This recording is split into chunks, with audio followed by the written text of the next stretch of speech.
Hello guys, welcome to this channel, and today I'm going to explain you chapter 6 triangles. First theorem, that is basic proportionality theorem or Thales theorem. So chapter 6 triangles में theorem की बात करने से पहले एक बार chapter 6 triangles की बात कर लेते हैं। चैप्टर 6 ट्राइंगल्स क्लास 10 मैथ्स का बहुत इंपॉर्टेंट चैप्टर है।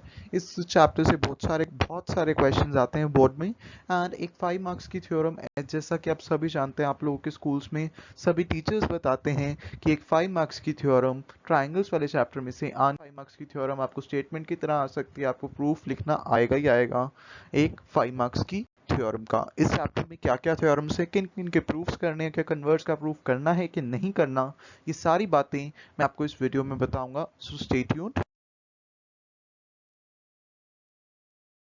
सो थ्योरम्स कौन सी है हमारे सिलेबस में? हमारे सिलेबस में है बेसिक प्रोपोर्शनैलिटी थ्योरम और थेल्स थ्योरम जिसको हम कहते हैं, converse of basic proportionality theorem और Thales theorem, area ratio theorem का कोई कन्वर्स नहीं है, Pythagoras theorem and converse of Pythagoras theorem. ये सब थ्योरम्स हमारी एनसीईआरटी में दी हुई हैं, बट इनका मतलब ये नहीं है कि इन सबको हमें प्रूफ भी करना आना चाहिए पेपर में। जो प्रूफ के लिए आने वाली थ्योरम वो है बेसिक प्रोपोर्शनैलिटी थ्योरम और थेल्स थ्योरम जिसको हम कहते हैं, एरिया रेशियो थ्योरम और पाइथागोरस थ्योरम। जो कन्वर्स थ्योरम्स हैं वो कभी भी प्रूफ के लिए नहीं आती हैं। ये किसी टीचर के एक्सपीरियंस पे बेस्ड बात नहीं है। ये बोर्ड की, जब आप सिलेबस के पॉइंट्स में जो सिलेबस दिया हुआ है बोर्ड ने, उसमें लिखा हुआ है that those theorems are to be read. Converse theorems application based questions can come, but they cannot come directly for mathematical proof, whereas it is clearly stated that basic proportionality theorem or Thales theorem, area ratio theorem and Pythagoras theorem can come for mathematical proof. So these are the only three theorems from this chapter which can come from mathematical proof. Now let's prove basic proportionality theorem exactly the way you need to do it in your CBSE class 10 board examinations. So let's start with it. हमें ना एक second, हमने इतनी बात prove कर ली, इतनी बात हमने लिख ली। अब हमें जब ये प्रूव करना है कि AD by DB equals to AE by BC होगा, तो उसके लिए ना हमें कुछ कंस्ट्रक्शंस करने पड़ेंगे अपने फिगर में। तो वो हम कर लेते हैं। मैं एक बार स्टेटमेंट ऑफ प्रूविंग मैथमेटिकली ये चीज़ हटा देता हूँ ताकि हमें और स्पेस मिल जाए हमारी स्लाइड पे। सो हम अब कंस्ट्रक्शंस क्या करिए हमने वो देख लेते हैं।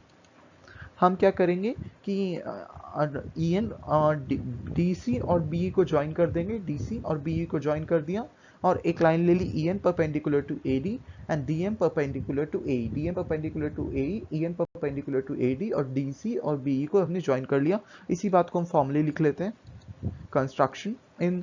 और मैं आप लोगों को एक बात जरूर बताना चाहूंगा कि हमें डायरेक्टली कभी भी प्रूफ नहीं लिखना होता है बोर्ड एग्जाम में। इन तीनों स्टेप्स के भी नंबर होते हैं, मार्क्स होते हैं। ये मैंने आपको एक और वीडियो में how to prove any theorem in board examinations में बता रखा है, लिंक मैं आई बटन में दे दूंगा, आप चाहें तो जाकर चेक कर सकते हैं। कंस्ट्रक्शन कर ली, ये दोनों लाइंस ज्वाइन कर दी और ये दोनों परपेंडिकुलर्स हमने ड्रॉप कर ली।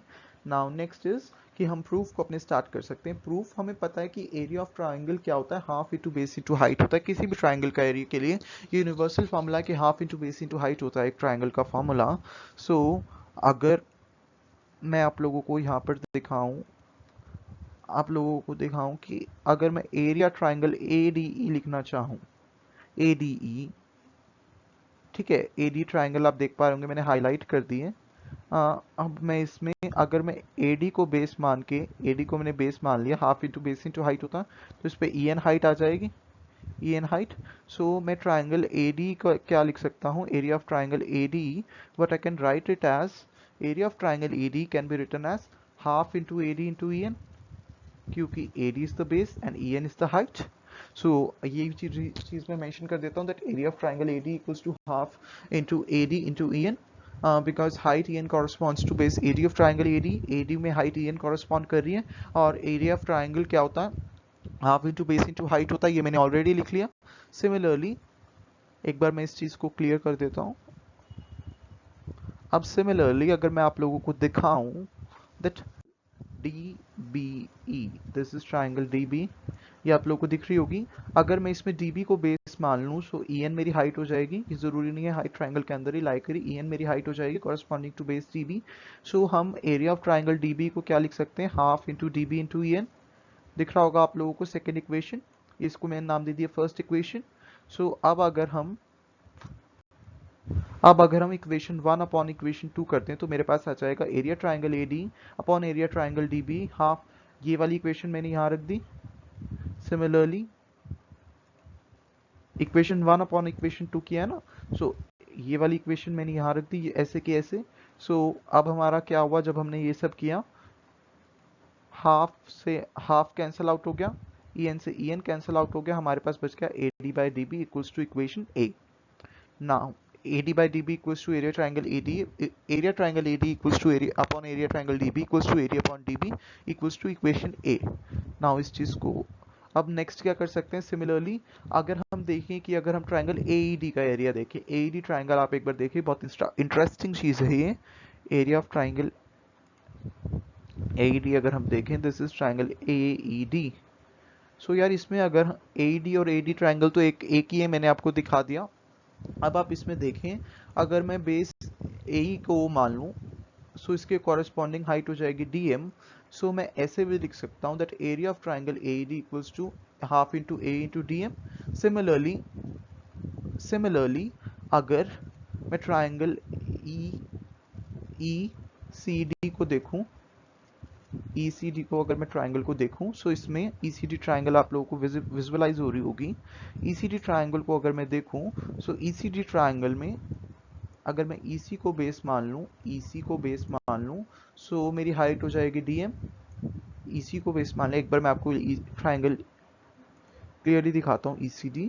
अगर मैं ECD ट्राइंगल ले लूं, EC को मैंने बेस मान लिया, सो मेरी हाइट हो जाएगी dm। सो मैं ट्राइंगल ECD के एरिया को क्या लिख सकता हूँ, half into EC into DM। AED के ट्राइंगल के एरिया को मैंने क्या लिखा था, half into A into DM। AD triangle के एरिया को मैं इक्वेशन 3 मान लेता हूँ, ECD ट्राइंगल के एरिया को मैं इक्वेशन 4 मान लेता हूँ, इक्वेशन 3 अपॉन इक्वेशन 4 करूँ, या फिर आप सिंपली कह दो area triangle AED upon area triangle ECD करूँ। सो मेरे पास क्या आ जाएगा, AE अपॉन EC। कैसे आएगा एक बार आप लोग फिर भी देख लीजिए, जस्ट अ मिनट गाइस। आप देख सकते हैं area triangle AD upon area triangle ECD equals to half into AE into DM, A into DM, and area triangle ECD equals to half into DC, half into EC into DM। अब आप देख सकते हैं कि इन दोनों को मैंने directly divide कर दिया, बिकॉज हमें छोटे से छोटे रिप्रेजेंटेशन में अपनी थ्योरम को लिखना है in order to save time in the exam. So half से हाफ अगेन कैंसिल आउट हो गया, DM से DM कैंसिल आउट हो गया, सो हमारे पास बच गया A upon EC। Now the most important thing comes. Look at the slide very carefully, very judiciously, very precisely. So let's see। अब आप देख सकते हैं, let me take the highlighter again। जो this is triangle DBE, right? Now this is triangle ECD। Now in this triangle आप देख सकते हैं कि DE is parallel to BC, ये मैंने लिया हुआ था, आप यहाँ से देख सकते हैं DE जो मेरा पैरेलल टू BC है ना। अब ये दोनों मतलब जो triangle DBE and triangle ECD हैं, ये सेम पैरेलल्स के बीच में सेम पैरेलल लाइंस के बीच में लाई कर रही हैं, एंड इनका बेस आप लोग कॉमन देख सकते हैं, the common base is DE। सो आप लोगों ने 9th क्लास में एक चैप्टर होता है area of parallelogram and triangles, उसमें आप लोगों ने पढ़ा हुआ है कि जब दो ट्राइंगल्स सेम पैरेलल लाइंस के बीच में लाई कर रही हैं और उनका बेस सेम है, so they would have equal area। So from here I can infer that now triangle DB and triangle ECD lie on the same base DE and lie between the same parallels DE and BC, thus will have equal area। ये मैंने property लिख दी, इससे मैं क्या infer कर सकता हूँ ये आप लोग देख लीजिए एक बार। सो इधर से मैं लिख सकता हूँ area triangle DECD, because two triangles lying between the same parallel lines and having the same base will have equal area। So this is equation number C। Now have a look, let me clear all the ink on the slide। Now just have a look on what I'm highlighting। Now this is my equation number A which I have obtained, this is equation number A, this is equation number B, this is equation number B which I'm highlighting, and this is equation number C। Now focus your vision to the highlighted portion, these equations A, B and C। Now you will be able to see in just a moment। Oh my god, just now area triangle ADE equal है triangle AD के area के, because these two triangles are same, no need to mention and no need to explain. Now area of triangle DB equals to area triangle ECD मैंने prove कर दिया है, so यहाँ से ये दोनों भी equal हो गए.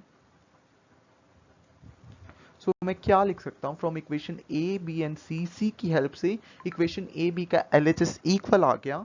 तो दो इक्वेशंस का जब LHS इक्वल हो जाता है तो उनका RHS भी इक्वल हो जाता है. ये बात आप लोगों को पता होनी चाहिए, you are in 10th class. So from here I can write the universal result that AD by DB equals to AE by EC. सो इधर से हमारी बेसिक प्रोपोर्शनैलिटी थ्योरम प्रूव हो जाती है. This is our final result, which I'll be just highlighting in a moment. So this is our final result, which we have proved. On the basis of this, you have to attempt it exactly this way I have explained. Ultimately, thanks for watching. More videos on these topics are coming soon. Stay tuned. Do hit the like button if you have liked this video, and share it with your friends so that they can be helped with it. Thanks a lot for watching this video. Please subscribe to my channel and keep supporting me. We'll improve the setup. We will give you better videos soon.